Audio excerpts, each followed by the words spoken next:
The 1968 Medellin Conference of Roman Catholic and Caribbean bishops proved to be a catalyst for the emergence of liberation theology.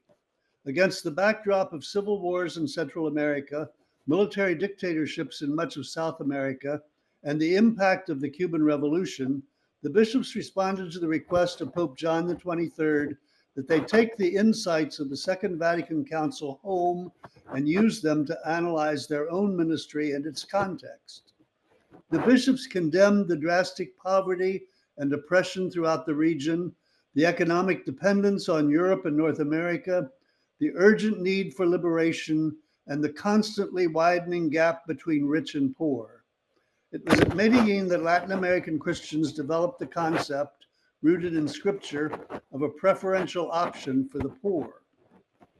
It was also the birthplace of the comunidades eclesiales de base, grassroots Christian communities of worship, prayer, Bible study, and work for justice, which came to play a significant role in the Roman Catholic Church's pastoral ministry. Medellin served to empower both clergy and laity to become involved in the active struggle for liberation and justice. While liberation theology remained primarily a Roman Catholic movement, the passions it unleashed affected other Christians as well. Given the common elements that shaped the multiple contexts of Latin America throughout the last quarter of the 20th century, it is not surprising that Latin American Anglicans would find liberation theology as appealing, challenging, or threatening as Christians of other traditions. In a recent doctoral dissertation, the Chilean Anglican theologian Guillermo Cabieses argues that, quote, much of recent Anglican theology in Latin America is inspired and informed by liberation theology, which he relates to a broader interest among Latin American Anglicans in enculturating their experience of faith and eliminating those aspects of its theology and practice which are copied from North American or British missionary Anglicanism.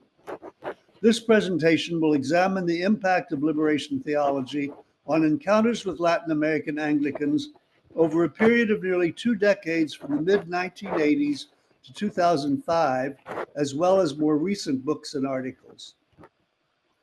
In 1986, the Episcopal Diocese of Panama sponsored a symposium on Latin American Anglicanism. 9 presenters from 7 countries addressed issues related to the nature of Latin American Anglicanism, its mission, liturgy, sacraments, ministry, authority, ecumenism, the problematic situation of Latin America, and the future of Latin American Anglicanism. 5 of the 9 presentations reflected the influence of liberation theology in dialogue with Latin American Anglicanism. Panamanian Glenda McQueen argued for an Anglican presence that can participate in addressing the genuine crises of the continent, quote, to the extent that we become part of the life, take root in the living and suffering of the people of Latin America, beginning to reflect on that reality with them and like them, close quote. It was James Otley, Bishop of Panama and President of the Episcopal Church's 9th province, who addressed liberation theology most directly and in most detail. In 1987, the first Latin American Anglican Congress brought together 166 bishops, clergy, lay, and youth delegates from the 28 dioceses of Latin America. 2 of the keynote addresses clearly reflected the Anglican encounter with liberation theology. From Costa Rica, Edmundo de Sueza defined the Church's mission as proclaiming and working on behalf of the fullness of humanity, which he summarized as, quote, our participation in the creation of the Latin American human being, called by Jesus to go from fullness to fullness until that life is for the glory of God, close quote. The Brazilian theologian Jaci Marachim spoke on spirituality and mission. Arguing for a new reading of the scripture from the perspective of the people, Marachim declared that, quote, the most important movement of spiritual renewal in the last years in Latin America is liberation theology, which was awakening the church in Latin America to its integral mission, beginning to, with an integral spirituality, bringing the church closer to its political responsibility, always critical and always prophetic. A 1989 theological reflection workshop representing the 6 dioceses of the Central Region of America furthered discussion of liberation theology and advanced critical analysis of the colonial aspects of the Anglicanism imposed on the peoples of the region. Ennis Dufis, later Bishop of Nicaragua, pointed out that the early English missionaries were incapable of separating, quote, what was English culture from the Church of England. Even in recent decades, the church continued to rely on a chaplaincy model, which prevented the church from, quote, reflecting on its role in Nicaraguan society. What we observe in all this is not a responsible transformation, but a new form of chaplaincy that was being created, inevitably distant from the socioeconomic problems of the country. This reality came to the surface at the triumph of the revolution in 1979, when the church discovered its past silence before all the injustices and crimes committed by the dictatorship. Yes, individual members as people were aware of the reality we were living, although as a community of faith, those problems were not part of our agenda. The decade of the 1990s was a period of significant evolution brought on by the collapse of the socialist alternative in Eastern Europe and the Soviet Union, the failure of the Sandinista revolution in Nicaragua, and the apparent triumph of a global economic order identified as neo-colonialism. Pablo Richard of Costa Rica noted the abandonment of a political option when he declared that quote, hope does not pass through the taking of power, which is both impossible and irrelevant in a globalized world. Other liberation theologians revisited their earlier assumptions and engaged in substantial self-criticism. Some re-examined its dependence on a Marxist analysis of poverty, noting pervasive sexism and discrimination against the indigenous peoples and those of African descent.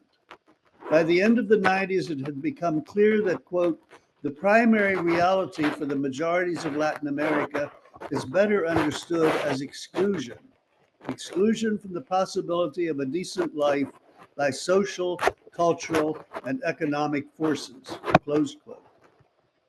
Against such a backdrop, it is not surprising that some theologians closely identified with the movement expressed uncertainty or even pessimism. The Nicaraguan historian Arturo Piedra declared, we still don't understand how, theologically speaking, we can define or explain this big monster, neoliberalism. We've had guerrilla movements, we've organized unions, we've had popular movements, and we still couldn't defeat capitalism. It's such an invisible animal, we now have it in our houses. So how do we confront it? Close quote.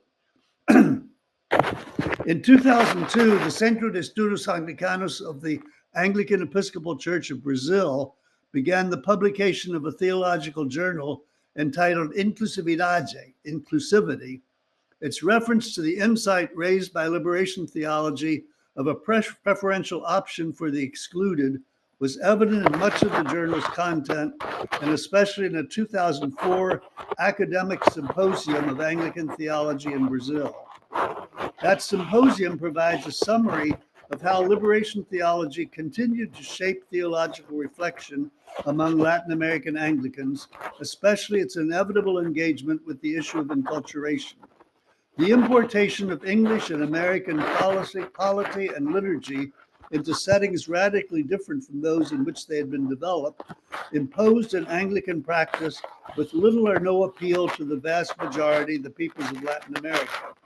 By taking the lived reality of a people as its starting point, liberation theology provided insights that identified how Anglican Christianity could genuinely engage and root itself in the reality of the people. In October 2005, the second and most recent Latin American Anglican Congress was again held in Panama.